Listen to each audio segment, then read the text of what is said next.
Olá, meus queridos! Todo mundo abrindo o livro na página 240, do capítulo 5. Hoje nós vamos estudar sobre os indicadores sociais da Europa.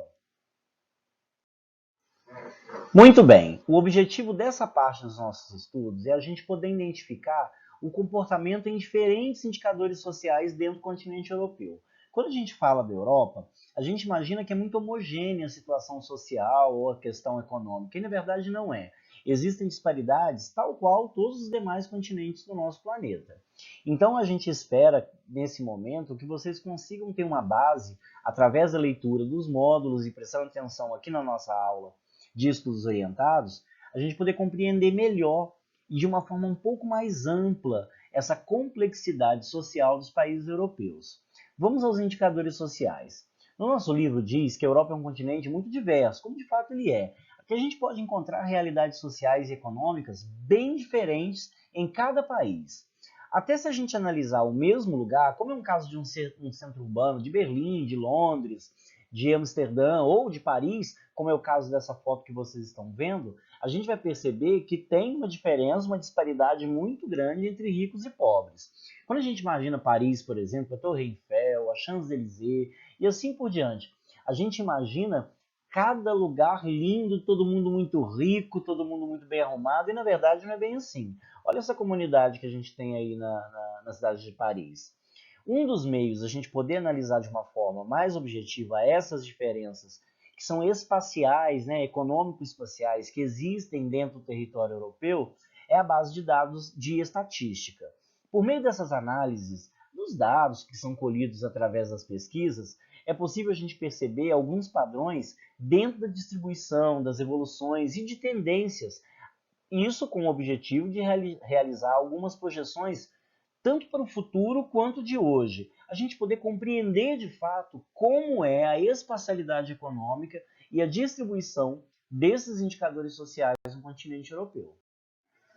E o primeiro dado que a gente deve prestar atenção é na taxa de natalidade do continente europeu. E também fazer uma nuance entre ele e a distribuição do PIB, do Produto Interno Bruto, que vai ter uma relação com o Índice de Desenvolvimento Humano, também conhecido como IDH. Sobre a taxa de natalidade, ela consiste no número de bebês nascidos vivos a cada 1.000 habitantes em determinado território. A gente aprendeu a fazer isso lá no 7º ano, lembra?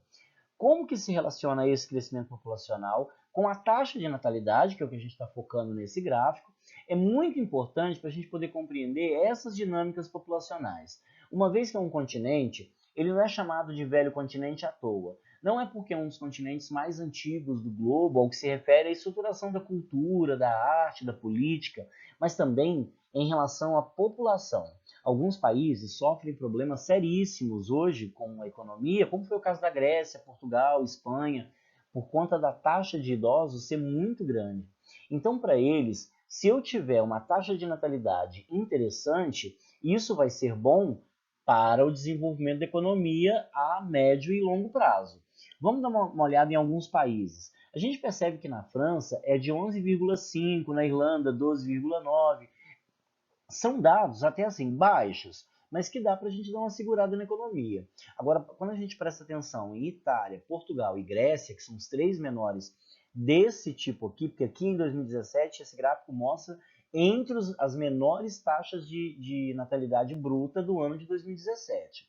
Olhando para o gráfico, a gente percebe que esses países, como é o caso da Alemanha, que tem uma taxa de natalidade interessante e o PIB junto com o IDH é bastante alto, isso favorece na economia. No caso de Portugal, a gente já percebe que isso não tem uma perspectiva muito interessante, porque acaba fazendo com que eu tenha uma diminuição da PEA. Vamos lembrar o que é PEA? População economicamente ativa. Vocês podem questionar em relação à Suíça. A Suíça tem uma população bem idosa, mas eles não têm uma industrialização, eles não têm um comércio muito forte, eles trabalham muito com o mercado financeiro. É um país bem pequenininho, nesse ponto aí não atrapalha tanto. Vai atrapalhar a médio e longo prazo. E a gente deve levar em consideração os dados sobre educação. Tem algumas coisas que as pessoas às vezes falam assim, nossa, na França, por exemplo, 97% dos professores eles são mestres e doutores. A gente não pode usar apenas um país para generalizar em toda a situação da Europa. A gente vai perceber, principalmente analisando esse gráfico, que nem toda a Europa é tão desenvolvida intelectualmente em relação a estudos. Taxa de analfabetismo, todo mundo lembra o que é, né? Vai se referir à capacidade de leitura, escrita e interpretação da população, o que acaba influenciando bastante na busca de melhores empregos e, por sua vez, desenvolvimento da sua vida econômica e social. Na Europa, por exemplo, de uma maneira geral, as taxas de analfabetização são bem altas, como resultado de políticas de inclusão escolar adotadas de maneira generalizada no continente a partir da metade do século XX, como diz o nosso livro. Nos países que adotaram, por exemplo, na época do pós-guerra, as políticas de sistema socialista, as políticas de educação deles eram extensivas, buscavam incluir a maior parte da população, como meio de diminuir as distorções e as distinções entre as diferentes classes sociais, que é uma característica do socialismo. Já nos países capitalistas, as políticas de bem-estar social também adotaram essas medidas, aquelas políticas que a gente estudou na semana passada. E isso buscava uma inclusão escolar da população, o que ia acabar possibilitando que ela tivesse um amplo acesso à rede de emprego, por sua vez, porque ela tinha uma qualidade, um qualitativo, de educação bem elevado. Todos os países europeus apresentam alto índice de analfabetização, sendo que o menor dos índices, no caso, seria a Turquia, cuja população alfabetizada ela pode chegar até 87 a 88% do total da população. E ainda assim é um número meio alarmante, mas ela é ainda um dos melhores dentro do continente europeu. Alguns países, como é o caso da Bielorrússia, Eslovênia, Letônia, Estônia, esses países apresentam índices superiores a 99,7%. Isso é um número também muito alarmante. Apesar de serem valores de taxa de alfabetização, alguns dos indicadores da área da educação mostram que os desafios da Europa ainda enfrentam nesse campo como ocorre na evasão escolar. Evasão escolar é quando o aluno ele para de estudar e não completa seu ciclo.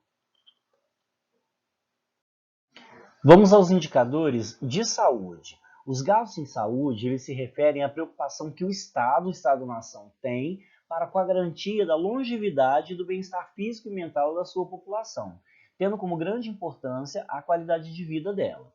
Muito bem, além disso, os investimentos que são públicos, que vêm da parte dos governos, eles vão mostrar, por parte da saúde, né? Mostram também que tem o interesse do Estado em oferecer às populações que são mais vulnerabilidades, que têm uma fragilidade maior, como é o caso de doentes crônicos ou idosos, então está disponibilizando esses cuidados médicos. Vai possibilitar, então, dessa forma, o acesso dessas populações à garantia de sua sobrevivência. Em alguns países do mundo não acontece, aliás, a maioria deles não acontece, como é o caso do Brasil, que tem um sistema único de saúde, que é um tipo de política pública que faz com que o Estado forneça para a população de forma gratuita. O que a gente sabe que não é gratuito, uma vez que é através da arrecadação de impostos é convertido esse tipo de serviço. Na maioria dos países, principalmente capitalistas, eles não seguem. Estados Unidos, por exemplo, em alguns países da Europa, não seguem esse tipo de política pública. Na maioria das vezes, os serviços são privatizados. Esses valores de investimento na área de saúde dentro dos países do continente europeu vão mostrar uma grande diversidade entre os países de política desse setor. Os dados que estão olhando aqui nesse gráfico aqui do lado, que é de gastos de saúde por habitante em euros no ano de 2016, eles mostram que o governo sueco gasta para cada habitante 10 vezes o que o governo romeno, por exemplo, acaba gastando. A gente vê que a Romênia é o que tem mais baixo índice de investimentos na área da saúde. E a Suécia está bem bastante interessante, seguida da Irlanda, da Alemanha, da Áustria e da França. Minhas bagacinhas, por hoje é isso. Eu não vou passar atividade para vocês hoje, pelo seguinte, na semana que vem vocês vão estar fazendo as avaliações bimestrais de vocês. Então, eu vou dar uma folguinha para vocês poderem estudar. Toda e qualquer dúvida que vocês tiverem, vocês devem mandar mensagem para mim. Eu estou sempre online, das 7 horas da manhã até meio-dia e 20, nosso horário escolar, de segunda a sexta-feira, única e exclusivamente para poder tirar a dúvida de vocês. Então, vocês podem e devem me mandar mensagem. Estou aqui à disposição de vocês. No mais, todo mundo se cuidando, todo mundo saudável, todo mundo estudando e todo mundo bem. Um beijo no coração de todo mundo. E ó, amo mais que Milton Santos.